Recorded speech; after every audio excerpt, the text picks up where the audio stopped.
Hi everybody, this is Michael Hildebrand and I'm your host on the Sleeptrust podcast, where I'm talking about how to gain back trust in your ability to have a superb sleep again. In this week's episode of the Sleeptrust podcast, we are going to talk about the importance of sleep. So if you are in a position that you are cutting down on sleep at the moment because you think that you cannot afford to sleep more, or that you're wasting time doing so, maybe that you're losing on efficiency or effectiveness if you sleep more, then this week's episode is for you, because I'm going to walk you through a couple of very good reasons that will let you value sleep as what it is, let you happily want to sleep more, and I'm even going to prove you with numbers that sleeping more will actually save you time, or you're going to get time back more than you invest, and the rest of the time you're going to have a much higher life quality. I think that's for sure, because if we have a good night of sleep, we all know that, we simply feel better, and that's what it's all about, right? When we're talking about sleep, and I know what I'm talking about here because years ago I really actually cut down on my own sleep because I thought I would get more done over the course of the day, would be more efficient, getting up the first, going to bed last, and all that stuff. But let's get started at a point where most of us can relate to. We're all faced with high demands. This can be from our jobs, our families, or any other source that you might have been experiencing in the past. And from the inside, because we want to be the best mother, father, spouse, and want to experience life fully. And that is good. The next step that often comes with that is that we've got this time called sleep, which is basically dead when it comes to the demands. So cutting down on this dead time and taking the time that we save to put it over to fulfill those demands seems to be a smart idea. And I've been there. I'm going to share my story with you in a minute. But this is just where all problems start to ramp up.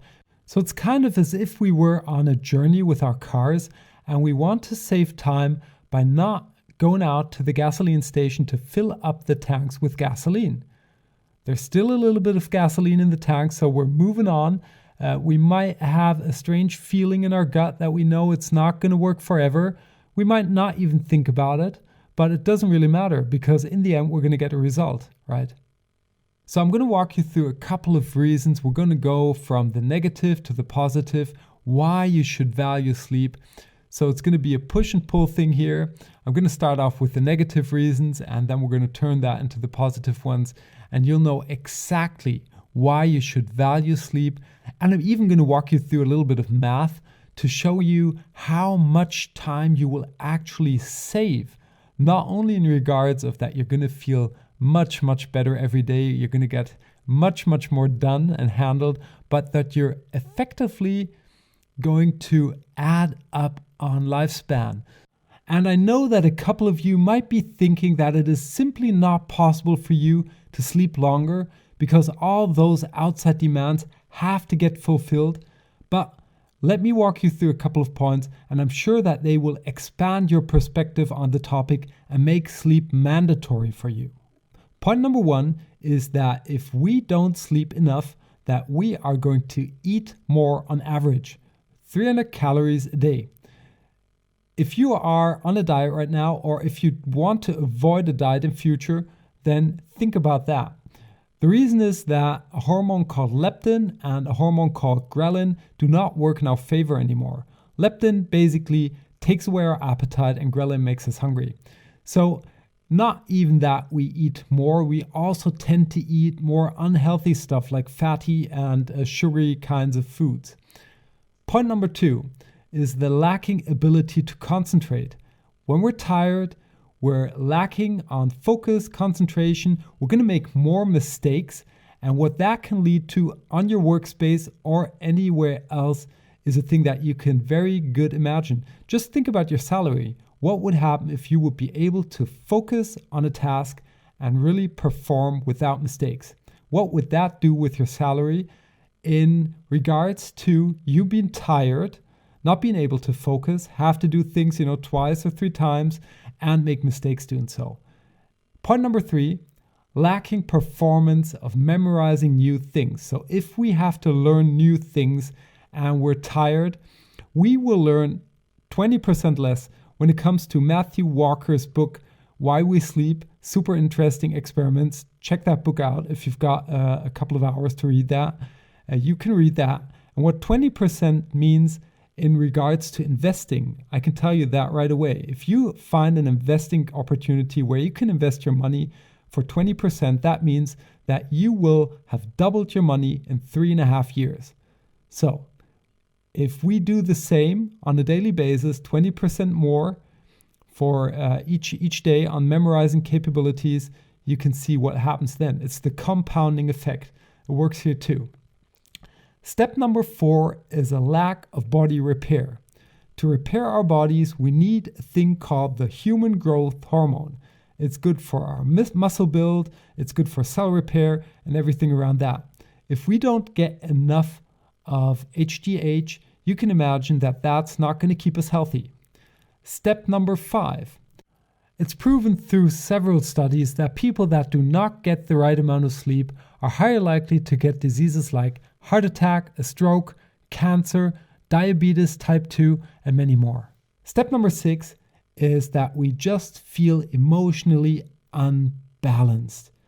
If we don't get the sleep that we should get, then we're just emotionally imbalanced. We're not going to feel good. We're moody. We're not able to have the relationships that we should have. And think about the demands. It's often we want to be the best father, good employee, whatever. If we're not in the state that we have the patience to nurture a relationship the way we want to do so, imagine what that will do with your life, first off, but also with things like your salary. If you don't get along with your boss or with your colleagues, it's not going to be very likely that you're going to be the one that's going to get the promotion, right? You can take all of these things and think about them for a while. And I'm going to walk you through what will happen if we turn this to the positive. And before I do that, I'm going to walk you through a little bit of math, because I told you if you are going to invest time into your sleep, you're not only going to get that time back, but you're going to get it more than back. It's an investment. So what I did to prove this, and I'm going to read the numbers from a piece of paper that I'm having here in front of me to not do any mistakes, is that I had a look at how long the lifespan on average of a US citizen is right now. And that's 78.5 years. So on average, we get 78.5 years old. If we increase our health through sleeping better, I just assume that we're going to live 5% longer. And that's a conservative number. If you look at all those things I just walked you through, 5% is near to nothing. Probably it's going to be more. So 5% leaves us with 4 additional years to live. 4 years. And what I did now is to calculate the number of hours that those 4 years represent. We're talking about 35,040 hours, so roughly 35,000 hours. So what I did then is that I said, okay, if we take those 35,000 hours and just start to invest 1 hour a day into our sleep. So now we're taking out of these 4 years that are to come, probably more, and we're just taking 1 hour and putting it on top of our sleep every day. That would leave us with 96 years. We could do this 96 years every single day. We could sleep 1 hour longer. So probably we do not have to distribute 1 additional hour of sleep for 96 years. If we just go with half of that, so 1 additional hour for 48 years, every single day an additional hour, then we've still got 2 years left of lifespan. That's the return of investment, so to say. So we're going to be able to sleep longer, and through living longer, we're still going to have 2 complete additional years that we're going to get out and have a fantastic life with. And the best thing is, the 48 years, I'm just going to go with that number now. Depending on your age, that number is going to vary. But those 48 years that you get enough sleep will just be so much better. So let's just have a look together at what we will benefit from. The first thing again is our diet. It's going to be easier for us to keep our weight and to eat healthy.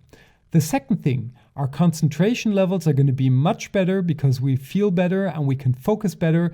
That will have a positive impact on our productivity and we're going to make less mistakes. The third thing is that we are going to be able to memorize things easier. So if we learn stuff, we need less time actually to learn things, which is going to give us additional time. The body repair is going to prevent us from getting sick as often as we might be doing right now. We're just going to feel healthier and be healthier. And being sick is a time that we pay too. We might not be able to go to work. We might not be able to do things that we actually really want to do. So another time saver here. Then we've got an increased resilience against major illnesses. Because if we sleep enough, it's proven that our risk to get a heart attack, a stroke, cancer is reduced. And that's a thing that will not only give us a longer lifespan, we went through that in the math, but it will also take away a major pain out of our life if we don't have anything to do with that. And the last thing is a better mood. We're going to be emotionally balanced. We're going to be able to be patient. We're going to have better relationships to our colleagues, our friends, our family, our spouse. And this is going to benefit our overall life. So I hope that you take all of this to heart. Think about it. There might be things that relate to you more than others. But I think and hope that we all agree that to take a conscious decision to sleep more or to find a way to do that might take a little bit of discipline. It's definitely going to take a little bit of change, but it is also most definitely going to improve your life quality and give you back time in the end. As promised, I'm going to share my personal story with you now. So years ago, I was cutting down on my own sleep just to get more done. I thought if I cut down on my sleep, I'm going to get more done. I'm going to be more productive, get my projects into life faster. In the end, I was feeling like a zombie. I was mentally unbalanced. I thought that things were running against me when they weren't. I was able to kind of step back and acknowledge that it was because I was tired, but I had the feeling. My productivity dropped. I had a good team at those times. I loved to work with them. They loved to work with me. So everything worked out fine. They saw that I was working hard. So they picked up on the things that I wasn't doing. And everything worked out. But in the end, I got sick more often. And eventually, I got my slip disc, which took me out of the job for months. And people get slip discs and slip discs.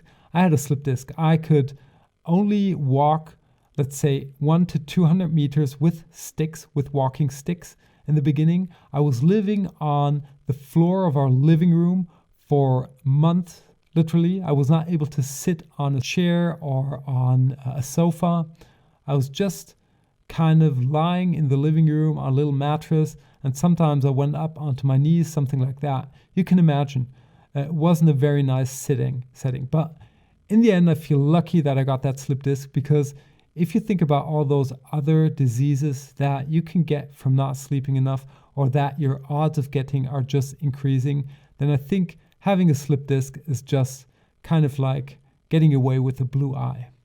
And I'm very thankful that that was the case, because it was really a wake-up signal for me and kind of brought me into the sleep coaching era too. So after that, I started to dig into sleep, because with that pain, I wasn't able to sleep. And I kind of focused my coaching activities into the direction of sleep, which is now a real passion profession. And I'm super, super thankful that everything happened as it is. But my big hope is that you do not have to run through this experience. I hope that this podcast helps you to see the things that I wasn't able to see years ago. Nobody told me it was kind of great to be working early, working long hours, working late, getting stuff done, and nobody told me about the importance of sleep. And in regards to, we all think that if we're not there, nothing's going to work. And in the end, if we're not there, everything works. People might have problems, but they're going to get along. And that's exactly what happened when I wasn't there. So keep that in mind when you're talking and thinking about your health, and think that you have to sacrifice your health for others and especially for a business. So you're not doing it for your spouse. Of course, we would all go over the edge to help our closest, dearest friends and family, but doing so for work is not always a smart thing. Knowing the value of sleep is so fundamental if you want to change things. If you cannot see the value that you're going to get back, you are not really going to be willing to put in the effort of change, right? It's so essential that it's the fundamental block out of my coachings. All clients run through 3 basic blocks, and the first block is the mindset, the second is the practice, and the third is the habits.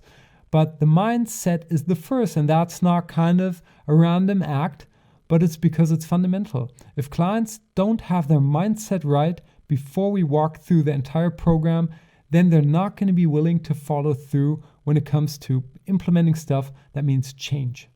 Because change takes energy, and that's what we typically want to avoid. We want to stay in our comfort zone. We want to do the things that we do. And if we want to change, we need to have a big advantage. So it's fundamental. You've got the choice now. You can keep cutting down your sleep, telling yourself that you're not able to sleep more because you don't have the time to do so, or you can listen to this podcast, maybe listen to it again, think about the aspects, think about how you can implement these things into your life, acknowledge that the world will just continue to rotate.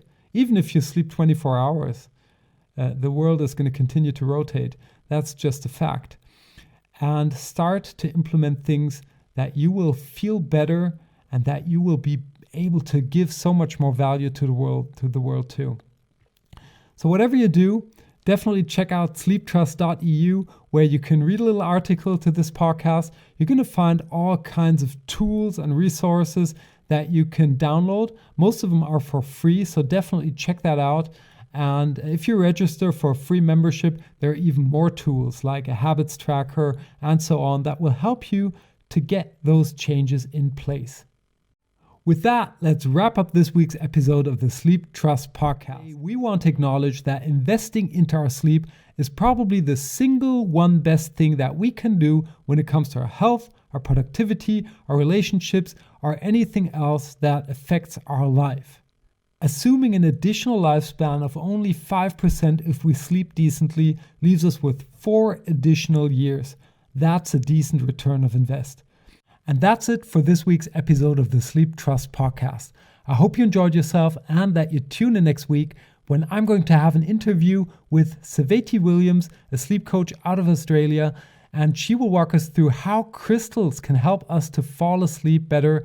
And that's the thing that is completely out of my scope of competence, so I'm at least as curious as you to hear all about that. Until then, have a superb sleep. Hey there, and thanks for listening to the Sleep Trust podcast. I hope you've enjoyed this episode.